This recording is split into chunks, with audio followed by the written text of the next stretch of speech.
Hello students, today we are going to determine the relative strength of chloroacetic acid and acetic acid by conductance measurement. So, if we consider two acids HA1 and HA2 dissolved separately in V liter of a solution at the same temperature, and if alpha 1 and alpha 2 are the respective degree of dissociation, then we know the dissociation constant for the first acid will be alpha 1 square divided by 1 minus alpha 1 into V. Similarly, the dissociation constant for the second acid will be alpha 2 square by 1 minus alpha 2 into V. So from this relationship, we have alpha 1 by alpha 2, which is equal to root over K1 by K2. So strength of the two acids, strength of HA1 by strength of HA2 will be equal to square root of K1 by K2. So if we determine the conductance for each of the acids at different concentrations, then we can determine the degree of dissociation for both the acid. So we can determine the strength, relative strength of the two acids.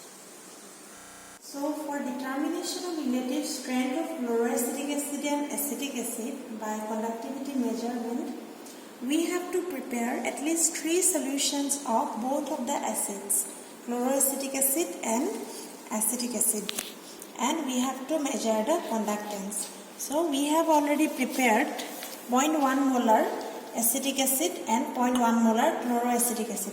So from these solutions we have to prepare 0.05 molar acetic acid and 0.01 molar acetic acid.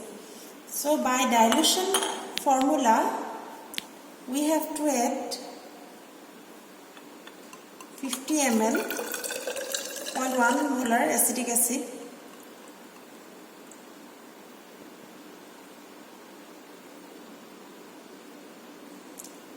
with 50 ml distilled water to prepare 50 ml 0.05 molar acetic acid.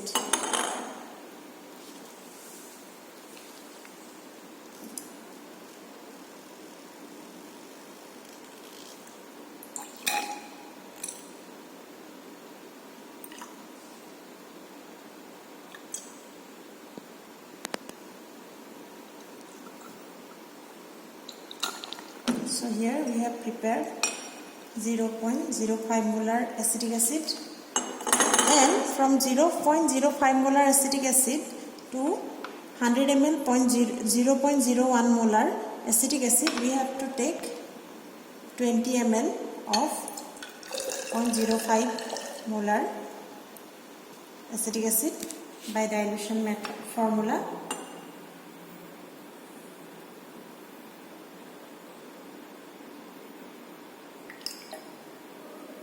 Now it's okay, and we have to add 80 ml of water, distilled water.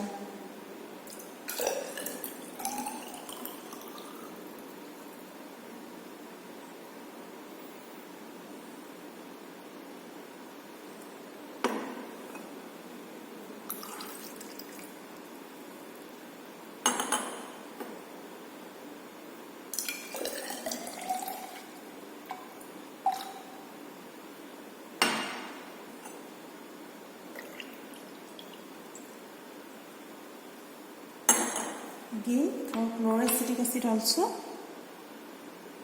we have to add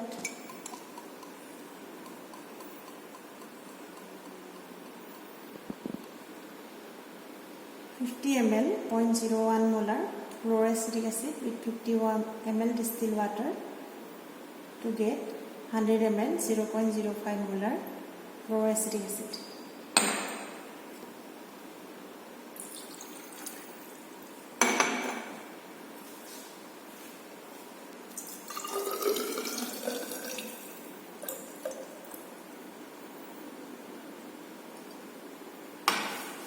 So it is 50 exactly,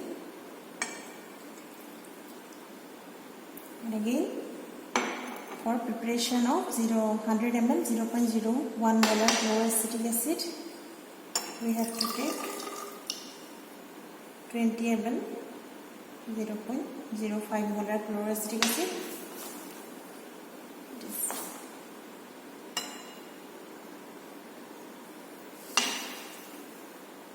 Exactly 20. Now we have to add 80 ml water, distilled water.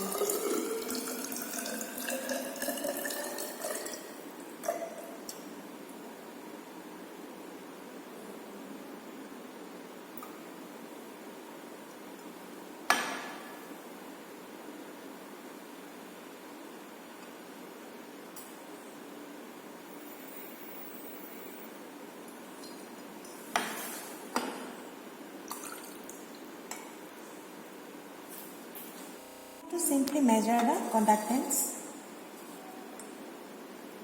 So it is for 0.01 molar chloroacetic acid. So we have this conductance value. We will record this value. And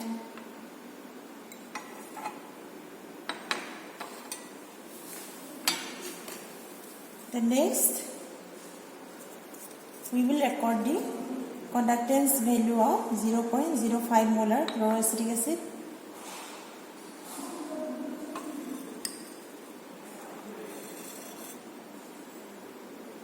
So it is higher than 0.01 molar chloroacetic acid.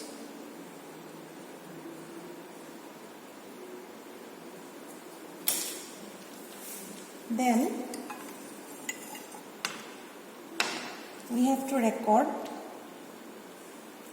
the conductance of 0.1 molar chloroacetic acid.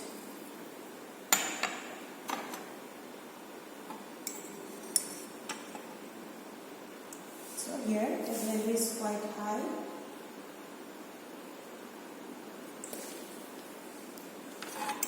The procedure is very simple.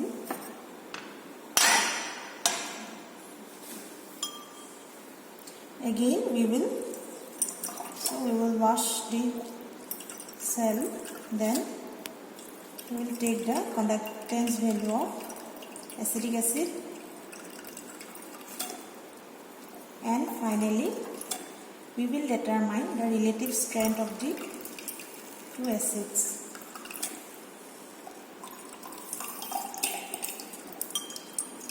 So we have to wash the conductivity cell.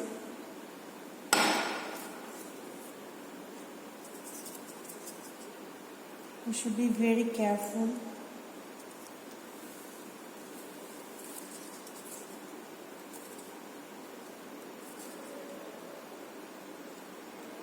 Now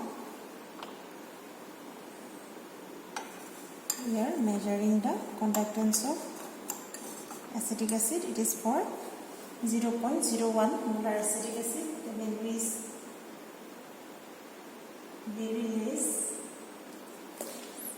since we know that it is a weak electrolyte.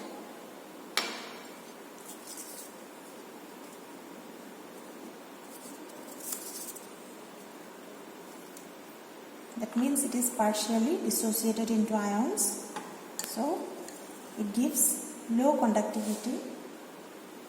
For 0.05 molar acetic acid, we have recorded the value, and for 0.1 molar acetic acid,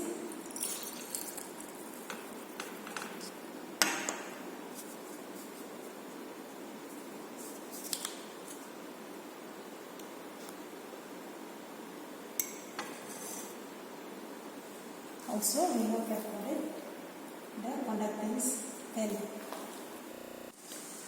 So after recording the conductance for every solutions of acetic acid and chloroacetic acid, we have to prepare the observation tables like this. So against the concentration of acetic acid and chloroacetic acid, we have to record the conductance. Then we have already the conductance at infinite dilution for both the acid. We will get it in the textbook. Then from the ratio of the conductance of acetic acid and conductance at infinite dilution, we can determine the degree of dissociation. So similarly, for chloroacetic acid also we can determine the degree of dissociation for chloroacetic acid. And finally, the relative strength for the two acids can be determined by taking the ratio of the degree of dissociation for both the acids.